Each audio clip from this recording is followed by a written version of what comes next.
Welcome students.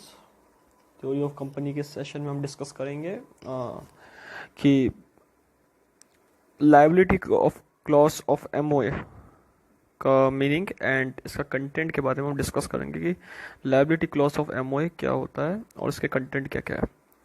सबसे पहले बता रखा है कि liability clause of the memorandum. Liability clause is mandatory only for a company in which liability of member is limited.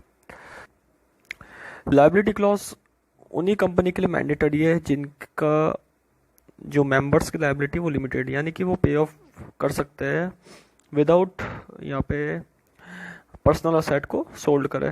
उनकी इतनी जो कैपेसिटी है मेंबर्स की कि उनकी लायबिलिटी को वो इजीली पे ऑफ कर सकते हैं। सो लायबिलिटी क्लॉज उन्हीं कंपनी के लिए मैंडेटरी इस कंपलसरी है जहाँ पे liability of member is limited. जो लायबिलिटी होगी वो मेंबर्स की लिमिटेड होगी। इसके बाद जो सेकंड बताया गया है लायबिलिटी क्लॉज ऑफ मेमोरेंडम के अंदर nature of limitation of liability. Liability का नेचर क्या होगा, लिमिटेशन ऑफ लायबिलिटी कि किस किस तरीके से लायबिलिटी की लिमिटेशन रहेगी।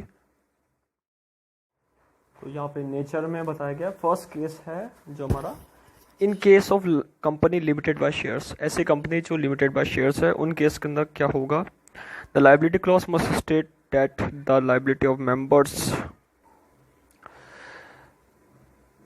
Is limited by shares. First case बताया गया है लिमिटेड बाय शेयर्स के अंदर कि लायबिलिटी क्लॉज स्टेट कर देती है कि जो कंपनी है शेयर्स की उनकी जो मेंबर्स है उनकी जो लायबिलिटी क्लॉज है वो लिमिटेड बाय शेयर के अकॉर्डिंग है। कि सबसे पहले लायबिलिटी क्लॉज ही मेंशन कर देता है कि कंपनी कौन सी लिमिटेड बाय शेयर्स है, गारंटी है या अनलिमिटेड कंपनी है। तो लायबिलिटी क्लॉज फर्स्ट केस में बताता है कि liability clause must state that the liability of members is limited by shares. Second point है the liability of the members is limited only to the extent of amount unpaid on shares. Limited liability तब तक है जब तक आपका shares के ऊपर unpaid amount है। अनपेड अमाउंट यानी कि आपने जो अमाउंट, आपका जो ऑब्लिगेशन है अमाउंट का वो आपने पे नहीं करा, दैट इज अनपेड अमाउंट। जहाँ तक अनपेड अमाउंट की बात है, अगर आपने अनपेड अमाउंट पूरा पे नहीं करा तो आपका लायबिलिटी वहाँ तक ही बनेगा। फॉर एग्जाम्पल एक मेंबर का जो लायबिलिटी 10,000 रुपीज़ है शेयर्स के ऊपर अनपेड है, पे नहीं करा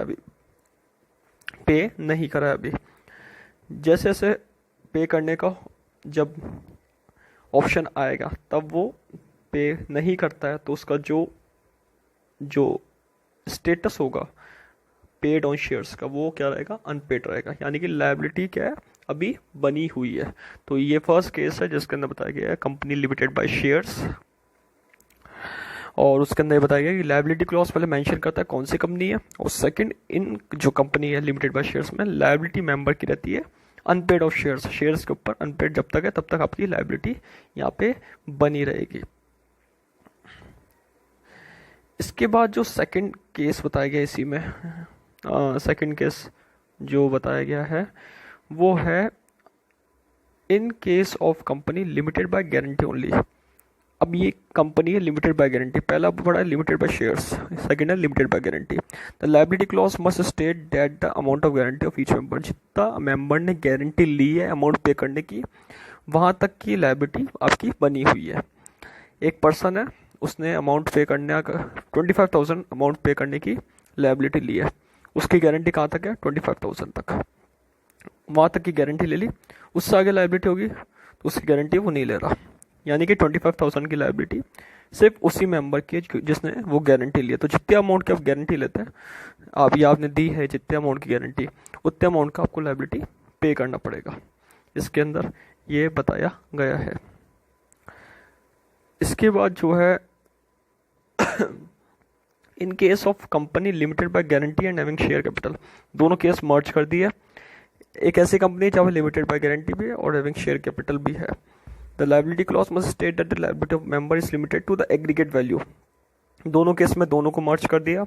फर्स्ट पॉइंट है लायबिलिटी कहाँ तक रहेगी, लायबिलिटी क्लॉज कहाँ तक स्टेट करेगा, फर्स्ट अमाउंट है the amount unpaid on shares. जहाँ पे शेयर्स के ऊपर आपका अमाउंट पे नहीं है, यानी कि अनपेड ऑन शेयर्स, और second case amount of guarantee each member is given, जितने मेंबर के द्वारा गारंटी दी गई है वहां तक की आपकी लायबिलिटी है। तो दो केस बन जाएंगे इसके अंदर limited by guarantee and share capital के अंदर, amount unpaid on shares and amount of guarantee each member is given, जितना शेयर्स के ऊपर अमाउंट अनपेड है और आपने जितनी गारंटी दी है, मेंबर ने जितनी गारंटी दी है उसके ऊपर यहाँ पे लायबिलिटी क्रिएट होगी। इसके बाद जो लास्ट केस है फोर्थ हमारा, in case of unlimited company.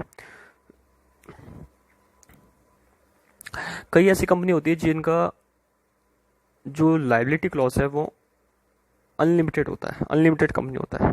तो उस केस में यहाँ पे क्या है, nature of limitation of liability, the clause shall specify, clause ने बता रखा है, स्पेसिफाई कर रखा है, that the liability of members is unlimited and can extend to personal asset of the member.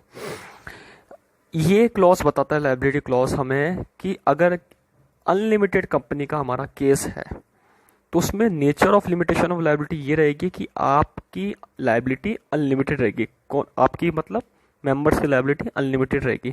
और वो अनलिमिटेड कहाँ तक जा सकती है, आपको अपने पर्सनल असेट, आपको घर की संपत्ति बेचकर भी, सोल्ड करके भी आपको लायबिलिटी चुकानी पड़ेगी। ये अनलिमिटेड कंपनी में अनलिमिटेड लायबिलिटी का कंसेप्ट है। तो nature of limitation of liability में 4 केस बताया मैंने, in case of company shares, in case of company guarantee, और in case of company having share capital can guarantee, and in case of unlimited company। 4 case के अंदर अपने liability clause को यहाँ पे डिस्कस करा है इसके अंदर। तो इस वीडियो में मैंने liability clause of the memorandum के बारे में डिस्कस करा है।